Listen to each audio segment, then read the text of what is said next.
আসসালামু আলাইকুম, welcome to my channel. আশা করি সকলে ভালো আছেন, সুস্থ আছেন। তো আজকে আমি আলোচনা করব জাভা ফর লুপ সম্পর্কে। এই টপিকটা আসলে খুব ইম্পর্টেন্ট একটা টপিক এবং যতগুলো লুপ আছে সেই লুপগুলোর মধ্যে ফর লুপটা সবচেয়ে বেশি ব্যবহার করা হয়। কেননা এই ফর লুপ একটু কম লিখতে হয় এই ফর লুপ ব্যবহার করার জন্য। সেজন্য এই কোডিংটা এই টপিকটা আমাদেরকে একটু ভালোভাবে নজর দেওয়া উচিত। এই সিনট্যাক্সটা কীরকম, সিনট্যাক্সটা একটু আমরা ভালোভাবে দেখে নেব। ফর, তারপরে স্টেটমেন্ট 1, তারপরে স্টেটমেন্ট 2, তারপরে স্টেটমেন্ট 3। এই সব স্টেটমেন্টগুলো যেহেতু আমরা এই এক লাইনের মধ্যে লিখে ফেলে দিই, সেজন্য এই ফর লুপ লেখার সময় আমরা একটু তাড়াতাড়ি আমরা লুপিংটা করতে পারি। সেজন্য এই ফর লুপটা অনেক বেশি ব্যবহার করা হয়।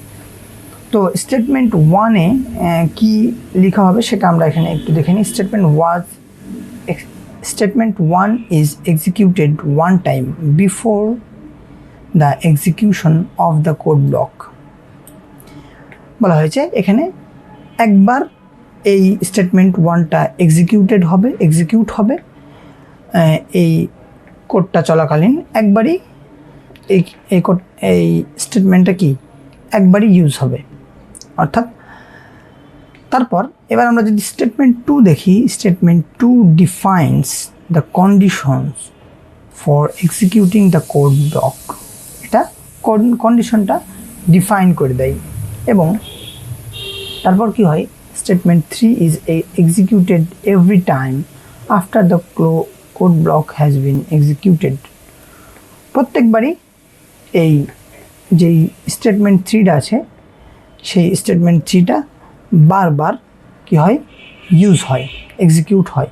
কীভাবে হয় এখানে দেখেন, আমরা যে পূর্বে 0 থেকে 5 পর্যন্ত প্রিন্ট করলাম, 0 থেকে 10 পর্যন্ত প্রিন্ট করলাম, সেই প্রিন্টগুলো করার সময় আমরা কি করছিলাম, আমরা ডু হোয়াইল লুপের মাধ্যমে যখন প্রিন্ট করলাম তখন আমরা একটা কোড দিলাম, তারপরে আমরা নাম্বারটা ইনক্রিমেন্ট করলাম, তারপরে আমরা কন্ডিশনটা চেক করলাম। তো এখানে আমরা কি করব, এখানে আমরা i=0 প্রথমে ইনিশিয়ালাইজ করে দিলাম আমাদের কোডিংটা। স্টেটমেন্ট 1 আমরা দিয়ে দিলাম, তারপরে আমরা চেক করার জন্য দিলাম, যে কন্ডিশন চেক করার জন্য যে 5-এর থেকে আইটা যতক্ষণ পর্যন্ত ছোট হবে ততক্ষণ পর্যন্ত আই প্রিন্ট করো। তারপরে i++ আমরা আইটাকে ইনক্রিমেন্ট করতে থাকলাম। দেখেন এক লাইনে এখানে 3টে স্টেটমেন্ট আমরা দিয়ে দিলাম। এখন যদি আমরা এখানে ট্রাই করার পর আমরা দেখব 0 থেকে 4 পর্যন্ত এখানে প্রিন্ট করা আছে। আমরা যদি এখানে 10 পর্যন্ত প্রিন্ট করতে চাই তাহলে আমাদেরকে কী করতে হবে, খুব সিম্পল, আমাদেরকে 11 লিখতে হবে। অর্থাৎ এখানে 11-এর থেকে লেস দেন যে 10 পর্যন্ত এখানে প্রিন্ট হবে। আমরা যদি রান করি তাহলে আমরা এখন দেখব যে এখানে 10 পর্যন্ত প্রিন্ট হচ্ছে। দেখেন এখানে কিন্তু 10 পর্যন্ত প্রিন্ট হবে। আমরা যদি এখানে 11 দিই 100 পর্যন্ত প্রিন্ট করতে চাই তাহলে 100 দিই। তারপরে আমরা এখানে less than or equal to যদি আমরা ব্যবহার করি তাহলে 100 পর্যন্ত এখানে প্রিন্ট হয়ে যাবে। আমরা একটু দেখে নিই। দেখেন এখানে 100 পর্যন্ত প্রিন্ট হয়েছে। এখন এই কোডটা কীভাবে কাজ করলো সেটা একটু দেখে নিই। ইন্ট i=0 এখানে নিয়ে নিয়েছে। তারপরে এখন i লেস দেন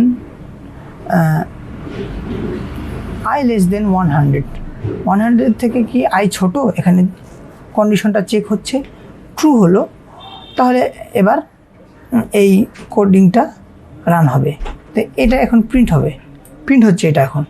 তারপরে এখন i++, এবার ++ হয়ে গেলো, অর্থাৎ i এবার 0 থেকে 1 হয়ে গেল।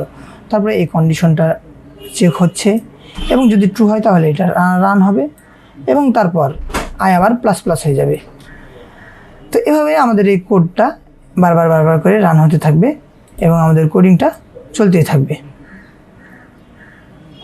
ওকে, তাহলে আমরা দেখলাম আমাদের এই কোড ফর লুপটা কীভাবে কাজ করে। তো আমরা এবার পরবর্তী টপিকে চলে যাই। দেখেন এখানেও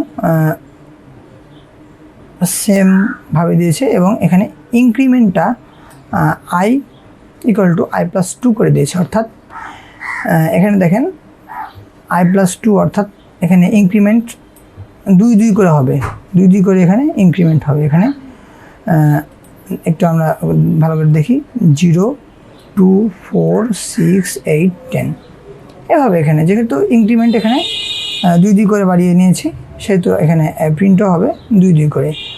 ওকে, তো আমরা পরবর্তী টপিকে চলে যাই। পরবর্তী টপিক হলো ফর ইচ লুপ। ফর লুপেরই একটা এক্সটেন্ডেড ভার্সন। এটা হলো একটা মানে আরও যখন আমরা একটা অ্যারেকে যদি আমরা প্রিন্ট করতে চাই, তাহলে এই যে ফর ইচ লুপটা আছে, সেই ফর ইচ লুপটা আমরা ব্যবহার করি। তো কিভাবে আমরা একটা অ্যারে নিতে পারি, অ্যারে আমরা কিভাবে ব্যবহার করতে পারি, সেই সম্পর্কে আমরা এই যে জাভা অ্যারেস যে টপিকটা আছে, এই টপিকটাতে আমরা ভালোভাবে আলোচনা করব।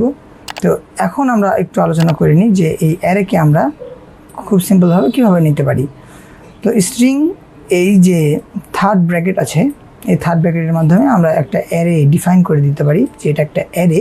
তারপরে এই অ্যারেটার নাম দিতে হবে, এবং নাম দেওয়ার পর যে আমরা থার্ড ব্র্যাকেটের মাঝে, সেকেন্ড ব্র্যাকেটের মাঝে আমরা অনেকগুলো স্ট্রিংয়ের অ্যারে নিয়ে নিলাম। তারপরে আমরা স্ট্রিং আই, অর্থাৎ আই আমরা নিলাম, এবং আমরা এই অ্যারেটার নাম আমরা দিয়ে দিলাম। তারপর এই অ্যারেটার যেই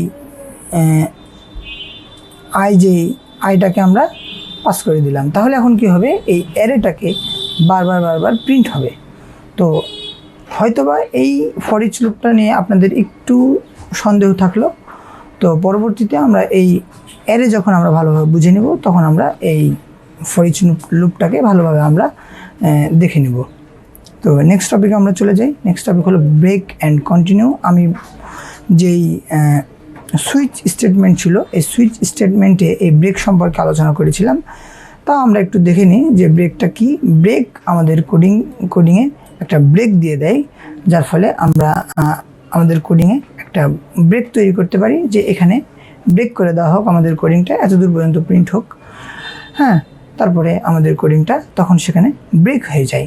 এখানে দেখেন ফর লুপ, এখানে একটা ফর লুপ রান করা হয়েছে, এবং সেখানে আমরা আইটাকে প্রিন্ট করব কতদূর পর্যন্ত, 0 থেকে 9 পর্যন্ত, অর্থাৎ যতক্ষণ পর্যন্ত আই লেস দেন 10 থাকবে ততক্ষণ পর্যন্ত আইটাকে আমরা রান করতে চাই। এখন এখানে দেওয়া আছে দেখেন, ইফ আই ইকুয়াল টু 4, যখন আই ইকুয়াল টু 4, যদি আই ইকুয়াল টু 4 হয় তাহলে ব্রেক করে দাও। অর্থাৎ আই ইকুয়াল টু 4 যখন হবে তখন আমাদের কোডটা ব্লক হয়ে যাবে এবং 4-এর পর থেকে আর প্রিন্ট হবে না। এবং এখানে দেখেন কন্টিনিউ কিন্তু অপোজিট করে, যখন আই ইকুয়াল টু 4 হবে তখন কি করো, কন্টিনিউ করো। আচ্ছা, কন্টিনিউটা আমরা একটু রান করে দেখি। দেখেন কন্টিনিউ কিন্তু কোনো সমস্যা করলো না। যখন আই ইকুয়াল টু 4 হলো, তখন কিন্তু এটা প্রিন্ট হলো না, এবং তারপর থেকে কিন্তু কন্টিনিউ আবার হয়ে গেল, 5, 6, 7, 8, 9 হয়ে গেল। এখানে কি আই ইকুয়াল টু 4 কিন্তু প্রিন্ট হলো না। কারণ কি? কারণ হলো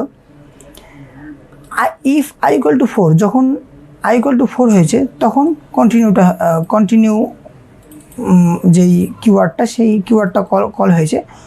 তখন আসলে এই নিচের লাইনে কোডিংটা আর আসেনি, তখন উপরে আবার উঠে গেছে।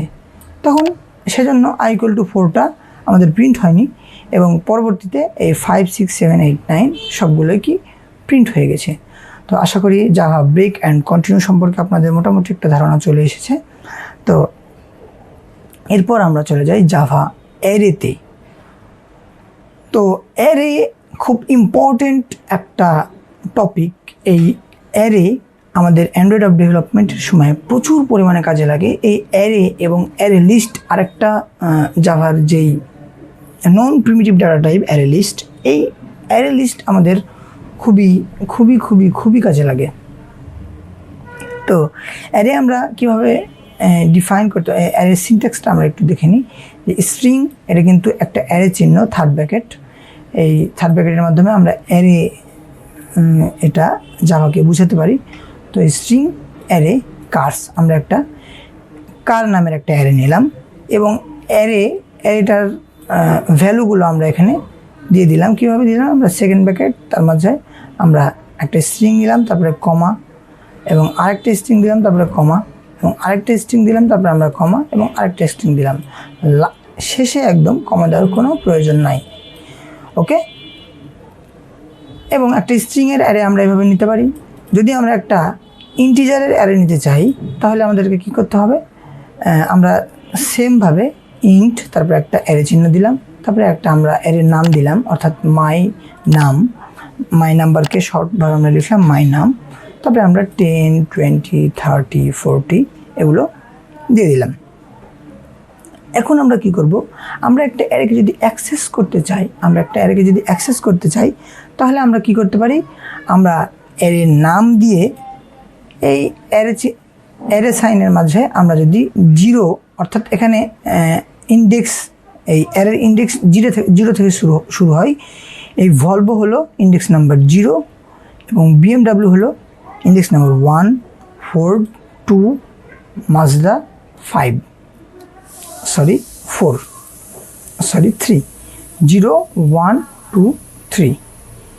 হ্যাঁ, আমরা যদি এখন ভলভোকে প্রিন্ট করতে চাই তাহলে আমাদের 0 লিখতে হবে, তাহলে আমরা ভলভোকে প্রিন্ট করতে পারবো। আমরা একটু ট্রাই ইয়োরসেলফে আমরা দেখি, আমরা ভলভোকে প্রিন্ট করতে চাইলাম, সেজন্য আমরা ভলভো অর্থাৎ এখানে 0 পাস করলাম। আমরা যদি এখানে 1 পাস করি তাহলে আমাদেরকে কি হবে, আমাদের এখানে ইন্ডেক্স নাম্বার 1 যেহেতু BMW, সেহেতু BMW এখানে প্রিন্ট হবে। আমরা যদি এখানে 3 দিই তাহলে এখানে কি প্রিন্ট হবে, এখানে প্রিন্ট হবে হলো মাজদা। দেখেন এখানে মাজদা প্রিন্ট হয়ে গেছে। ওকে, আশা করি আপনারা বুঝতে পেরেছেন যে আমরা অ্যারেকে কীভাবে প্রিন্ট করতে পারি। তো আমরা আরেকভাবে দিতে পারি, নাম ইনিশিয়ালাইজ করতে পারি। আমরা যদি চেঞ্জ করতে চাই, অ্যারে এলিমেন্টকে যদি আমরা চেঞ্জ করতে চাই তাহলে আমরা পরবর্তীতে কার্স 0 ইন্ডেক্সে আমরা আমাদের নাম চেঞ্জ করে দিলাম, ওপেল দিয়ে দিলাম। ওকে, তাহলে এখন যদি আমরা প্রিন্ট করতে চাই যে স্ট্রিং, আমরা একটা অ্যারে নিলাম, তারপরে আমরা নামটা চেঞ্জ করে দিলাম, এবং তারপরে যদি আমরা 0 নাম্বার অ্যারেটাকে প্রিন্ট করতে চাই তাহলে প্রিন্ট হবে হলো, দেখেন ওপেল। এখানে দেখেন ওপেল, যেই পরবর্তীতে আমরা যেই অ্যারেটা দিয়ে দিলাম সেই অ্যারেটা আমাদের কি হলো, প্রিন্ট হয়ে গেল। কারণ কি, আমাদের এই লাইনে ছিল হলো 0 নাম্বার ইন্ডেক্সে ভলভো ছিল, কিন্তু পরের লাইনে 0 নাম্বার ইন্ডেক্সে পরিবর্তন হয়ে গেল হলো ওপেল। তো জাভা যেহেতু উপর লাইন থেকে নিচ লাইন পর্যন্ত কোডিং লাইন প্রিন্ট হয়, সেহেতু প্রথম লাইনে যখন জাভার প্রিন্ট চলছিল তখন ভলভো প্রিন্ট হয়েছিল, এবং পরবর্তী লাইনে এসে প্রিন্ট হয়ে গেল হলো ওপেল, তারপরে সেটাই প্রিন্ট হয়ে গেল। তো এভাবে জাভা কাজ করে।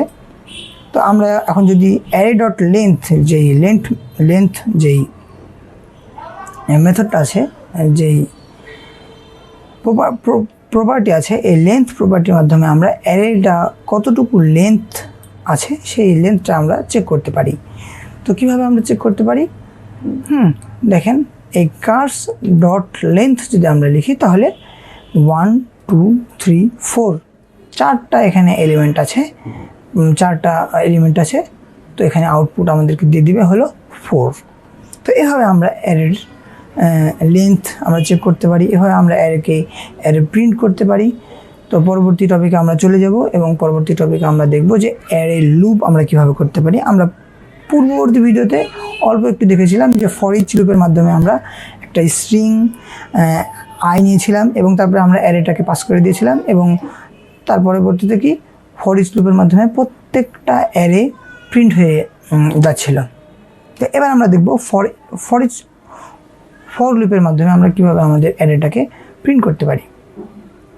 আচ্ছা, তো for i = 0, i < cars dot length, অর্থাৎ i কতক্ষণ পর্যন্ত প্রিন্ট হবে, যতক্ষণ পর্যন্ত এই কার অ্যারেটার লেন্থ যতটুকু ততটুকু পর্যন্ত i কি হবে, প্রিন্ট হবে। তারপর কি i ইনক্রিমেন্ট হবে। ওকে, তাহলে দেখেন আমরা যদি একটু দেখি, দেখেন i = যখন 0 তখন i = 0, তো ভলভোটা প্রিন্ট হয়ে গেছে। তারপরে i = যখন 1 তখন BMWটা প্রিন্ট হয়ে গেছে। তখন 4 যখন i = 2 তখন এই এখানে 2 পাস হয়েছে এবং এখানে 4 প্রিন্ট হয়ে গেছে এবং I ইকুয়াল টু যখন 3 তখন এই মাস ডাটা প্রিন্ট হয়ে গেছে। ওকে, তো আমরা ফর লুপের মাধ্যমে কীভাবে অ্যারেকে প্রিন্ট করতে হয় সেটাও আমরা দেখলাম এবং ফর ইচ লুপ আমরা গত পর্বে দেখেছিলাম।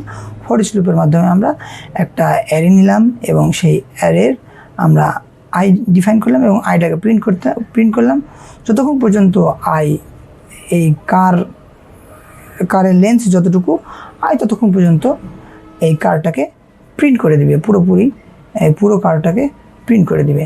ওকে, তাহলে আমরা একটু নেক্সট টপিকে চলে যাই, সেটা হলো মাল্টি ডাইমেনশনাল অ্যারে, অর্থাৎ অনেকগুলো ডাইমেনশনের অ্যারে। এটা একটু অ্যাডভান্স টপিক। আমরা পরবর্তীতে যখন এই জাভার অ্যাডভান্স টপিকগুলো সম্পর্কে আলোচনা করব, সেই টপিকগুলোর মাধ্যমে আমরা এই জাভা মাল্টি ডাইমেনশনাল অ্যারেটাকে আমরা কমপ্লিট করব। তাও আপনারা একটু ধারণা নিয়ে এলেন যে মাল্টি ডাইমেনশনাল অ্যারেকে আমরা কিভাবে ইনিশিয়ালাইজ করতে পারি। তো আমরা যেহেতু ওয়ান ডাইমেনশনাল অ্যারে যখন লিখছিলাম সেটা নিয়ম ছিল আমরা একটাই অ্যারে সাইন দিচ্ছিলাম এবং যদি আমরা 2 ডাইমেনশনাল অ্যারে যখন আমরা লিখব তখন আমাদেরকে 2টা অ্যারে সাইন ইউজ করতে হবে। তখন আমরা কি করতে পারবো, তখন আমরা 2টো আলাদা আলাদা ডাইমেনশনাল অ্যারে আমরা ডিফাইন করতে পারবো এবং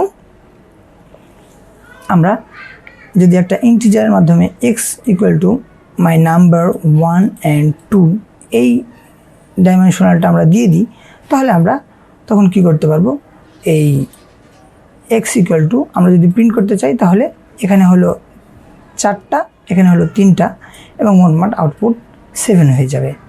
ওকে, আমরা পরবর্তীতে এই মাল্টি ডাইমেনশনাল অ্যারে সম্পর্কে খুব ভালোভাবে দেখব। এগুলো একটু অ্যাডভান্স টপিক, এগুলো সম্পর্কে আমাদেরকে পরবর্তীতে ভালোভাবে ধারণা নিতে হবে এবং আমার এই যে জাভা প্রোগ্রামিংয়ের যেই অ্যান্ড্রয়েড অ্যাপ ডেভেলপমেন্টের জন্য যে জাভা প্রোগ্রামিং যে কোর্সটা, এটা এখানেই শেষ হয়ে গেল। পরবর্তীতে আমরা আলোচনা করব জাভা প্রোগ্রাম সলভিং কীভাবে করতে হয়। জাভা প্রোগ্রাম সলভিং সম্পর্কে আমরা খুব ভালোভাবে ডিপলি দেখব এবং আমরা শত প্রোগ্রাম সলভিং করব যাতে করে আমাদের জাভাতে ভিতটা খুব সুন্দরভাবে তৈরি হয়ে যায়। তো পরবর্তী ভিডিও দেখার পর্যন্ত সকলে ভালো থাকবেন, সুস্থ থাকবেন। আসসালামু আলাইকুম ওয়া রাহমাতুল্লাহ।